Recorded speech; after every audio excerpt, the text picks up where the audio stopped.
All right, so get this, you guys. Picture this. Oh, I love where this is going. You've just got your Hogwarts letter. The big one. Yeah, the acceptance letter. And we're going to take you straight to Diagon Alley. With Hagrid as your guide. So you're 11. Yeah. First time in the wizarding world. This is it. You step through that wall at the Leaky Cauldron and boom! I mean, it's right there in London, but hidden. Totally hidden. Muggles have no idea. And what a way to start the journey. Right. I mean, just imagine. Like you said, right in the middle of London. And this place, it's bursting with magic, shops everywhere. Oh, absolutely. And you can feel it, like the air is buzzing with it. But first things first, we got to handle the money situation. Oh, yeah, I got to get to Gringotts. The Wizarding Bank! Run by goblins, which is, I mean, think about that for a second. It's a lot to take in, isn't it? It is. It's like, how does that even work? Goblins and wizards and money.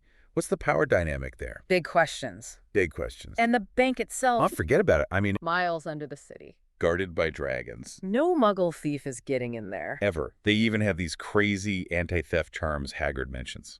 So you get down there, into Harry's vault. Vault 687. And there's just a mountain of gold. Like, more money than you could ever imagine. And Harry's just like, wait, what?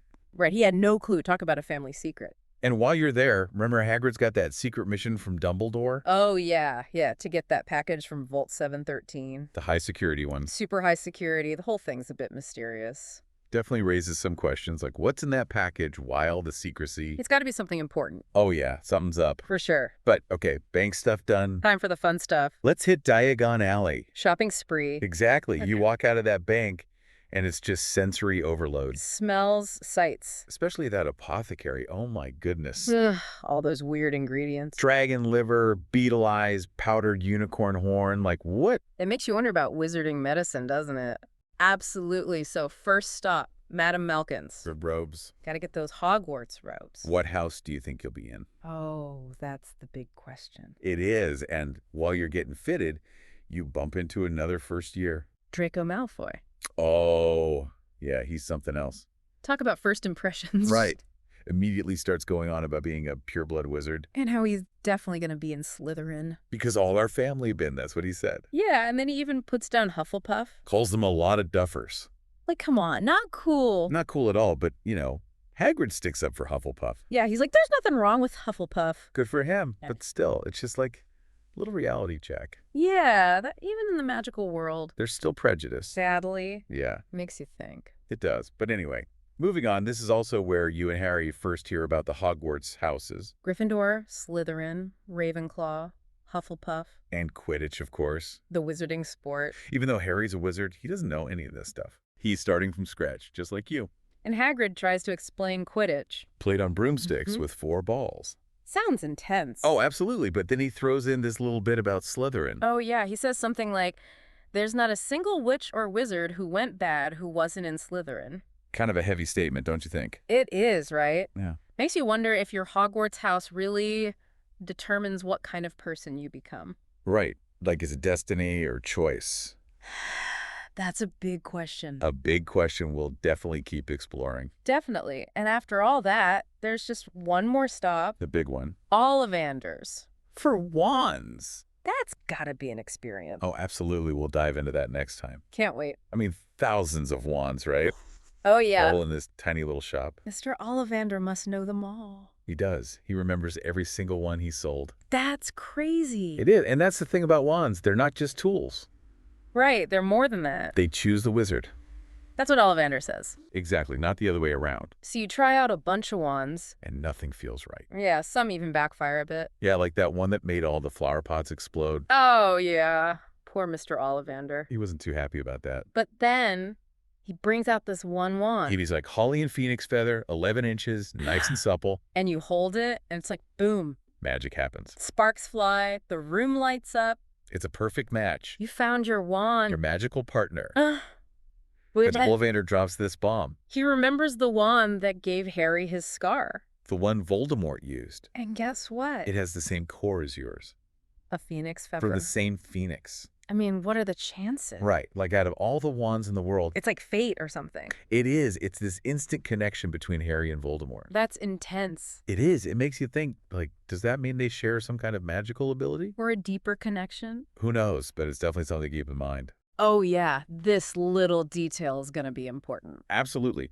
But for now, it's time to head back to the Dursleys, Back to the Muggle world. which after all that magic... Must feel pretty boring. Oh, totally. But Harry can't tell them anything. Nope, they wouldn't understand. But inside his head, he's still processing everything. Yeah, all that new information, the fortune, the wand, the connection to Voldemort. So a lot for an 11-year-old. Seriously, he's like, everyone thinks I'm special, but I don't know anything about magic. Right. He even says that to Hagrid. He's overwhelmed. Totally. But Hagrid's like, don't worry, Harry. You'll learn fast enough. Just be yourself. Good advice. Yeah, simple but important. Definitely. And as the train pulls away, taking Harry to Hogwarts. You can see that mix of excitement and fear in his eyes. Yeah, excitement for this new adventure. But also that shadow of Voldemort hanging over him. Which makes that whole Diagon Alley trip even more significant. It's not just about the magic and the shopping. It's about those hints of darkness. And the destiny that's waiting for Harry at Hogwarts. Yeah, it's like that trip to Diagon Alley opened to Pandora's box. Totally. We saw the bright, shiny side of the wizarding world, but also those little cracks. Those hints of prejudice, the fear, the darkness lurking beneath the surface. Like that whole encounter with Draco Malfoy. Oh yeah, that He's cute. so obsessed with blood purity. Judging people before he even knows them. And looking down on anyone who doesn't fit his idea of what a wizard should be. It's a good reminder that magic doesn't erase those kinds of problems. No, prejudice exists everywhere, unfortunately. Even in a world of flying broomsticks and talking portraits. And speaking of unsettling encounters. Oh, you mean Professor Quirrell? Yeah, the Defense Against the Dark Arts teacher. The one who was practically shaking when he met Harry. Yeah, what was that all about? Well, Hagrid mentioned something about Quirrell having a bad experience with dark creatures. Oh, right, like a traumatic encounter that left him terrified. Exactly. It shows that even wizards... aren't immune to fear and trauma. No, they're still human, despite all their magical abilities. So even Diagon Alley, with all its wonder and excitement, Still has its share of shadows. it's not a perfect world. No, it's complex, just like our own. But that's what makes this deep dive so fascinating. We're not just exploring the magic, we're uncovering the layers beneath. The challenges, the conflicts, the things that make this world feel real. And ultimately, it's about Harry's journey through all of it. A boy facing his destiny in a world full of both light and dark. So as you leave Diagon Alley with us today, Think about this. Voldemort was a Slytherin. Harry's wand shares a connection with his. How much influence do those Hogwarts houses really have? Do they shape our destinies, or can we choose our own paths? It's a question worth pondering, Because ultimately, Harry's story reminds us that we all have choices. even in the face of extraordinary circumstances. We can choose who we want to be. And that's a powerful message to take with you. So until next time, keep exploring, keep questioning, and keep the magic alive.